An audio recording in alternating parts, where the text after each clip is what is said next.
स्वागत करते हैं जीएस इनोवेशन सेंटर जमुई। और जीएस इनोवेशन सेंटर जमुई के द्वारा एक करंट अफेयर का शो लाया गया है, जो कि प्रतिदिन का करंट अफेयर का डेली एनालिसिस किया जाएगा। तो जो भी बच्चे प्रतियोगी परीक्षाओं की तैयारी करते हैं, इस चैनल के साथ जुड़ जाइए और करंट अफेयर में अपनी पकड़ बनाइए। सभी प्रतियोगी परीक्षाओं के लिए करंट अफेयर के साथ साथ में स्टैटिक जीके दिया जाएगा। तो आइए स्टार्ट करते हैं। आज हम स्टार्ट करते हैं क्वेश्चन नंबर 1 से करंट अफेयर का। चलिए क्वेश्चन नंबर 1 देखिए क्या कह रहा है। टाटा स्टील के सीईओ और प्रबंध निदेशक कौन बने?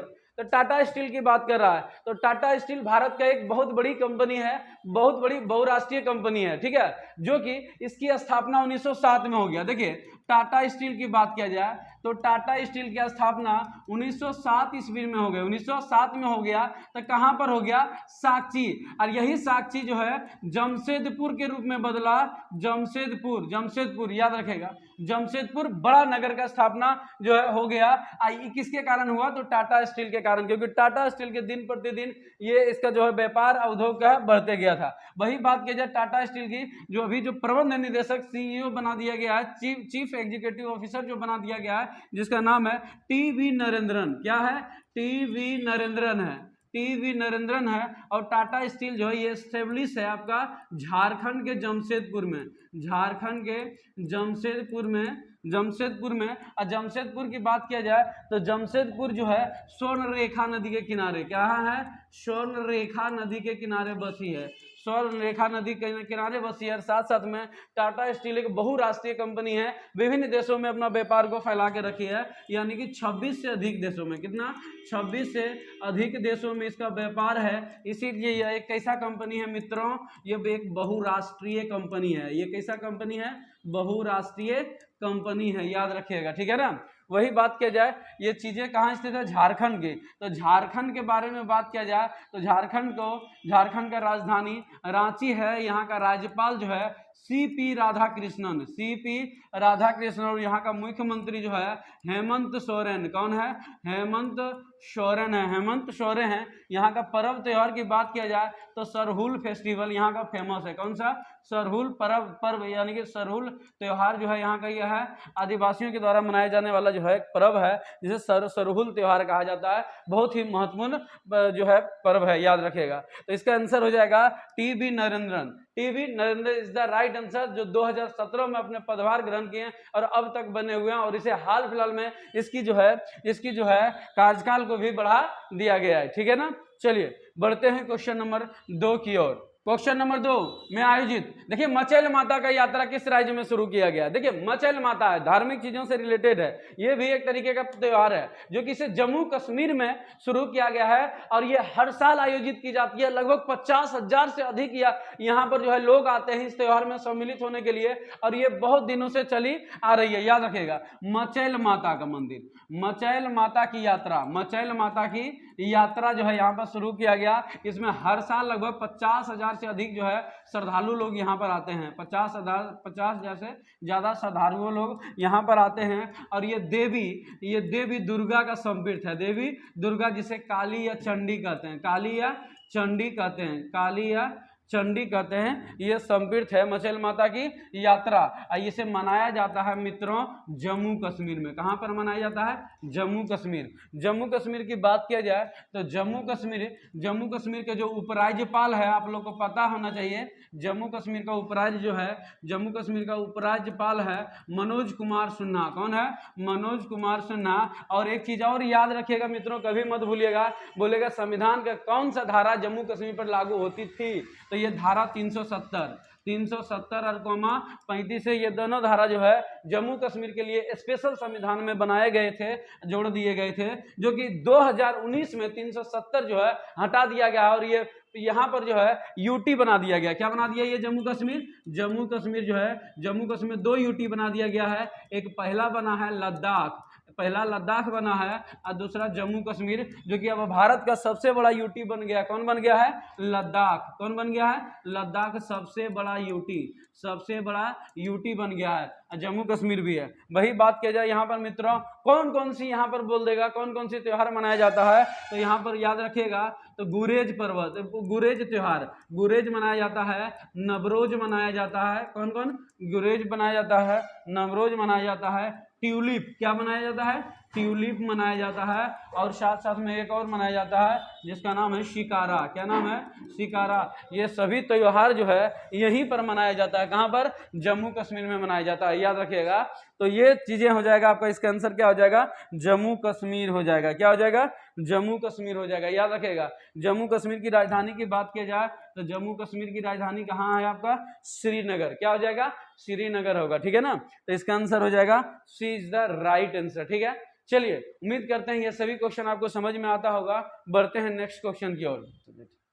चलिए देखते हैं, फोगनोन कोन्याक। ये देखिए फोगनोन कोन्याक, राज्यसभा की अध्यक्षता करने वाली पहली महिला किस राज्य की बनी है, फोगनोन कोन्याक। मित्रों ये नाम सुनने के बाद लगता है ऐसा कि ये मतलब म्यांमार के सीमा, चाइना के सीमा तरफ का जैसा नाम है, तो आपने सही सुना है। ये ऑप्शन भी आप देख के लग रहा है आपको कि ये उधर ही पूर्वी भारत, नॉर्थ ईस्ट वाला जो है स्टेट है। तो फोगनोन कोन्याक जो है नागालैंड की एक महिला है जो कि लैंगिक समानता को बढ़ावा देने के लिए नागालैंड की पहली महिला बनी है जो कि राज्यसभा की उपाध्यक्षों की पैनल में शामिल किया गया। याद रखिएगा, राज्यसभा की उपाध्यक्षों की पैनल में शामिल किया गया। पैनल में शामिल होने वाली नागालैंड की पहली महिला बनी है। कहाँ का, नागालैंड की पहली महिला बन गई है, पहली महिला बन गई है, याद रखिएगा। जिसमें चार महिला में पहली महिला कौन बन गई है, फोगनोन कोन्याक। क्या नाम है, फोगनोन कोन्याक है। इसको बनने से नागालैंड की समानता, नागालैंड की जो है लैंगिक समानता की दिशा देने के लिए, याद रखिएगा, नागालैंड की लैंगिक समानता का बढ़ावा मिला, याद रखेगा। उपाध्यक्षों को नागालैंड की लैंगिक समानता में बढ़ावा मिला। मित्रों वही बात किया जाए राज्यसभा में, तो राज्यसभा में अध्यक्षता करने वाली पहली महिला बोल देगा तो BS रमा देवी। कौन थी, BS रमा देवी, याद रखेगा। ये जो है BS रमा देवी राज्यसभा की पहली महिला अध्यक्ष थी, याद रखेगा, यानी कि सभापति थी। क्या थी, सभापति थी, क्योंकि राज्यसभा में सभापति होते हैं, अध्यक्ष नहीं होते हैं, याद रखेगा। वही बात किया जाए राज्यसभा का सभापति कौन होता है, तो राज्यसभा का सभापति जो होते हैं वो उपराष्ट्रपति होते हैं। कौन होते हैं, उपराष्ट्रपति। ये उपराष्ट्रपति सभापति भी होते हैं राज्यसभा का, और साथ साथ में उपराष्ट्रपति भी होते हैं। और दोनों को सैलरी में, दोनों में से एक ही सैलरी मिलता है, इन बात को याद रखिएगा। और राज्यसभा एक उच्च सदन है। कैसा सदन है मित्रों, उच्च सदन है, याद रखिएगा, जिसकी सदस्यता ग्रहण करने के लिए कम से कम आयु कितना होना चाहिए, 30 वर्ष। कितना होना चाहिए, 30 वर्ष होना चाहिए मित्रों। तो इसका आंसर क्या हो जाएगा, Nagaland is the right answer. Nagaland इसका क्या हो जाएगा, आंसर हो जाएगा, ठीक है ना। उम्मीद करते हैं ये सभी चीजें आपको समझ में आ रहा होगा। चलिए बढ़ते हैं क्वेश्चन नंबर 4 की ओर। किस राज्य में राष्ट्रीय शहीद स्मारक, देखिए किस राज्य में राष्ट्रीय शहीद स्मारक का अनावरण किया गया है, तो किस राज्य में राष्ट्रीय शहीद स्मारक, देखिए राष्ट्रीय शहीद स्मारक की बात कर रहा है, तो राष्ट्रीय शहीद बोल रहा है, तो शहीद यानी कि जो जवान होंगे वो होंगे, अर्थात हमारे यहाँ बहुत सारा जो है जवान है, बहुत सारा जवान कहे तो यानी कि आपका बिहार पुलिस का जवान है, स्टेट पुलिस का जवान है, RPF का जवान है, BSF का है, अर्धसैनिक बल का है, सेना है, ये सभी सेना। तो इनमें से जो है RPF कौन है, रेलवे पुलिस, याद रखेगा। RPF रेलवे को सुरक्षा देने के लिए RPF नामक फोर्स का गठन किया गया 1959 में, याद रखेगा। एक्ट कौन सा है, 1959 का। RPF यानी कि रेलवे प्रोटेक्शन फोर्स,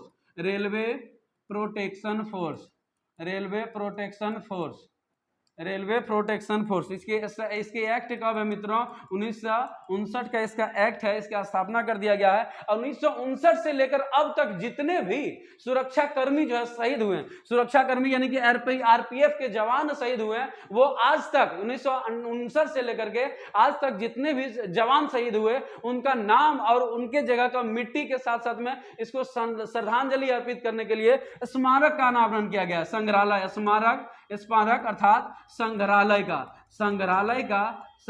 का अनावरण किया गया, इसको अनावरण किया गया है। कहां पर किया गया है मित्रों, तो ये उत्तर प्रदेश के लखनऊ में। कहां पर, उत्तर उत्तर प्रदेश के लखनऊ में किया गया, उत्तर प्रदेश के लखनऊ में किया गया है, ठीक है ना। तो आरपीएफ हो गया, रेलवे प्रोटेक्शन फोर्स, ये रेलवे को सुरक्षा करने के उद्देश्य से इसे एस्टेब्लिश किया गया, बनाया गया 1959 में इसको बना दिया गया है। बाकी बात आरपीएफ की बात किया जाए तो ये अपने स्तर पर बहुत सारी योजनाएं लॉन्च कर चुकी है। चलिए इसका आंसर हो जाएगा आपका उत्तर प्रदेश। क्या हो जाएगा इसका आंसर आपका?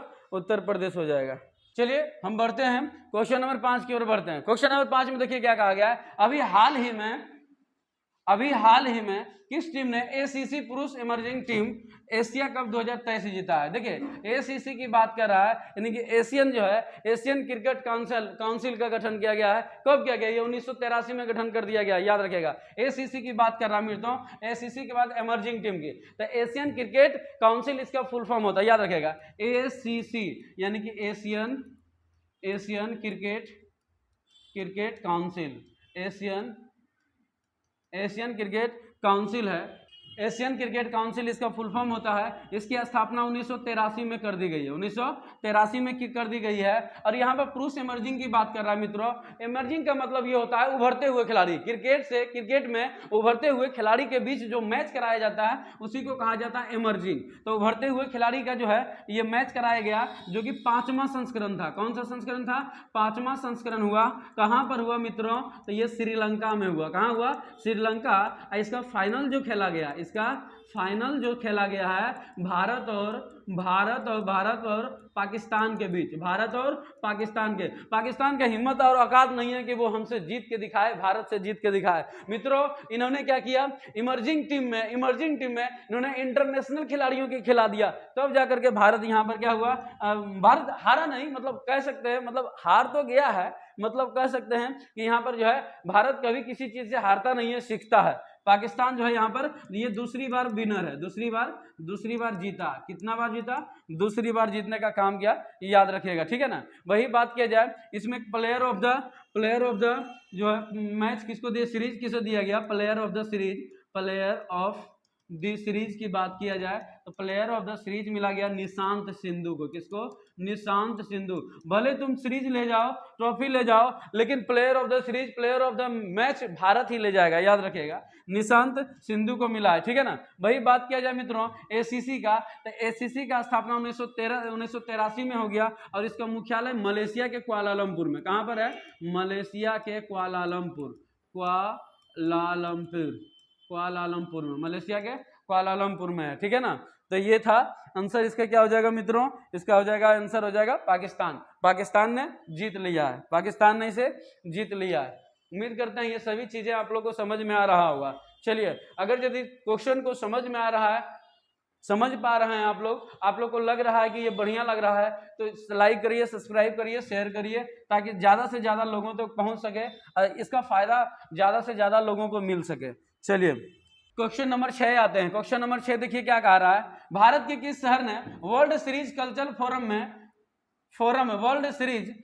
फोरम में शामिल होने वाला पहला शहर बन गया है। देखिए यहाँ पर वर्ल्ड सीरीज कल्चर फोरम की बात कर रहा है, यानी कि WCC, इसे कहते हैं वर्ल्ड सीरीज नहीं है मित्रों, वर्ल्ड सिटीज हो जाएगा। क्या हो जाएगा? वर्ल्ड सिटीज, टाइपिंग मिस्टेक है, वर्ल्ड सिटीज हो जाएगा। इसे कहा जाता है world cities forum. World city जो है फोरम जो है इसकी स्थापना हो गया था 2012 में। कब हो गया? 2012 में इसकी स्थापना हो गया। ये दुनिया के विभिन्न देशों को संस्कृति और समृद्धि के बारे में पता लगाता है। इसका उद्देश्य मित्रों क्या है? इसका उद्देश्य है संस्कृति और समृद्धि का पता लगाना, संस्कृति और समृद्धि का पता लगाना। और ये पूरा दुनिया में भारत का एकमात्र ऐसा शहर है, यानी कि बेंगलुरु। कौन सा है? बेंगलुरु है। इस WCC में शामिल होने वाले मात्र 41वां शहर बन गया, मात्र 41वां शहर बनने का काम किया। यानी कि भारत का एकमात्र शहर जो है बेंगलुरु जो है, इस जो है WCC में जो है शामिल होने वाला एकमात्र शहर बन गया है, जो कि वह 41वां शहर है, याद रखेगा। वही बात किया जाए बेंगलुरु की, जिसे सिलिकॉन वैली भी कहते हैं। क्या कहते हैं? सिलिकॉन वैली भी कहते हैं मित्रों। और साथ साथ में ये कर्नाटका का राजधानी है। कहाँ का? कर्नाटका का ये राजधानी है। कौन है?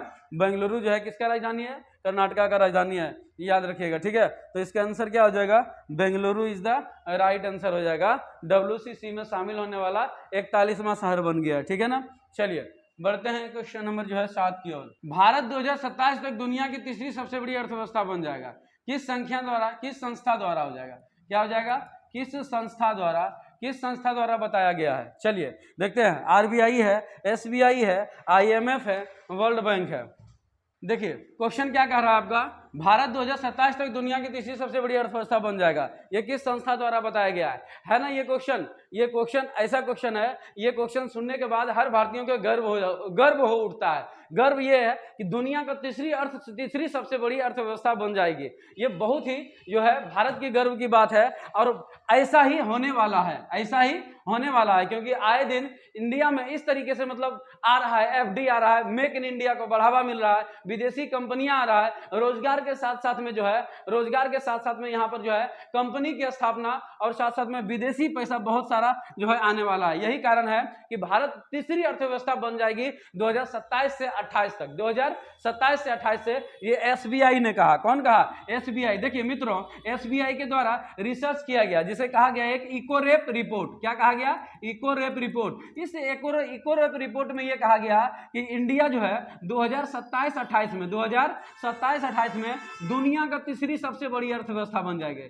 दुनिया का तीसरी सबसे बड़ी अर्थव्यवस्था बन जाएगी, जिसमें कि भारत में 2027 से 28 तक लगभग $500 बिलियन जो है मात्र दो स्टेट। कौन कौन सा? तो एक यूपी है और दूसरा जो है महाराष्ट्र। यूपी और महाराष्ट्र जोड़ लेगी 500 बिलियन। और भारत की GDP की बात किया जाए तो ये अपने GDP के पास GDP जो है 0.75 अरब डॉलर जो है ये अपना GDP में जोड़ने का काम करेगी, जो कि ये दो स्टेट जो है महत्वपूर्ण भूमिका निभाने वाली है, ठीक है ना। और अभी आए दिन जो है फॉक्सकॉन नामक कंपनी जो है भारत में आ गया, जिसमें कि लगभग $500 मिलियन का जो है इन्वेस्टमेंट किया है, और यहाँ पर जो है एप्पल नामक जो है मोबाइल के साथ साथ में और भी चीजें बनाने का काम कर रही है। तो ये सब जो विदेशी पैसा जो आ रही है वो इंडिया में FDI हो रही है, यानी फॉरेन डायरेक्ट इन्वेस्टमेंट होगी।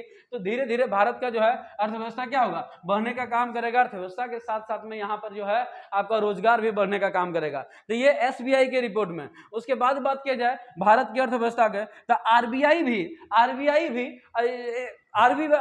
भी एक अपने रिपोर्ट में कहा गया है कि भारत जो है 6.5 की रेट से जो है भारत क्या करेगी? ग्रो करेगी। वही बात किया जाए IMF जो है, IMF ने कह दिया है कि 6.1% की दर से भारत का विकास दर रहेगा। वही वर्ल्ड बैंक की बात किया जाए तो 6.3% की वर्ल्ड बैंक कह दिया, 6.3 जो है % की दर से जो है भारत ग्रो करेगी। वही एक और बैंक है ADB, एशियन डेवलपमेंट बैंक है, इन्होंने भारत को बताया कि भारत का जो है चालू वित्तीय वर्ष जो है 6.7 इसका जो है अर्थव्यवस्था का डेवलपमेंट जो है रेट रह सकती है, याद रखिएगा, ठीक है ना। और SBI तो कह ही दिया है कि बोल जो है 2027 तक तीसरी सबसे बड़ी अर्थव्यवस्था बन जाएगी। ये IMF और वर्ल्ड बैंक को जुड़वा बहन कहा जाता है, याद रखिएगा। IMF और वर्ल्ड बैंक को जुड़वा बहन के नाम से जानते हैं। ब्रेटन वुड्स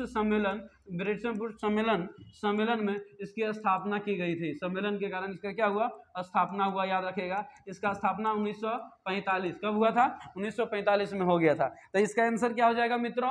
SBI, याद रखेगा। वही बात किया जाए आपका SBI का, तो SBI की स्थापना हो जाती है 1955 में। कब हो जाती है? 1955। SBI पहले किस नाम से जानती थी? तो इंपीरियल बैंक के नाम से। कौन सा? इंपीरियल बैंक के नाम से जानता था। इंपीरियल बैंक 1955 में SBI के रूप में जाना गया। SBI यानी कि SBI को 1955 में राष्ट्रीयकरण कर दिया गया था, ठीक है। तो इसका आंसर हो जाएगा SBI हो जाएगा, इसका आंसर हो जाएगा, ठीक है। देखिए किसके द्वारा अटल बीमित व्यक्ति कल्याण योजना की शुरुआत किया गया? देखिए यहाँ पर अटल बीमित व्यक्ति कल्याण योजना के मित्रों, ये जो योजना शुरू किया गया था ESIC के द्वारा कर दिया गया था, यानी कि एम्प्लॉयर्स स्टेट्स इंश्योरेंस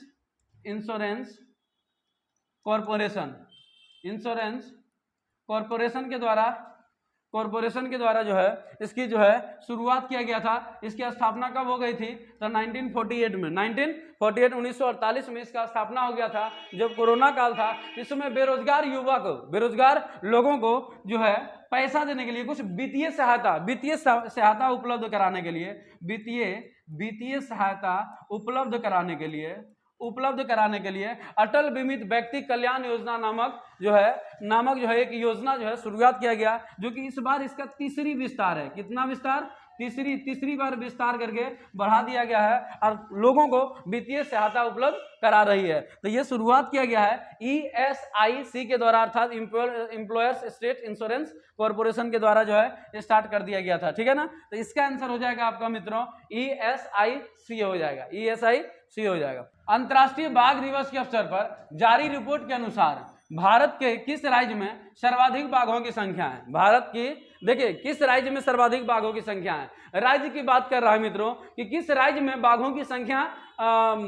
है अभी भारत में। तो भारत में 3 ऐसे राज्य हैं जो कि बाघों की संख्या अधिक है, याद रखिएगा, अधिक वाला। तो पहला बात किया जाए मध्य प्रदेश, क्या हो जाएगा? मध्य प्रदेश हो जाएगा, पहला मध्य प्रदेश हो जाएगा। दूसरा मित्र हो जाएगा कर्नाटक हो जाएगा।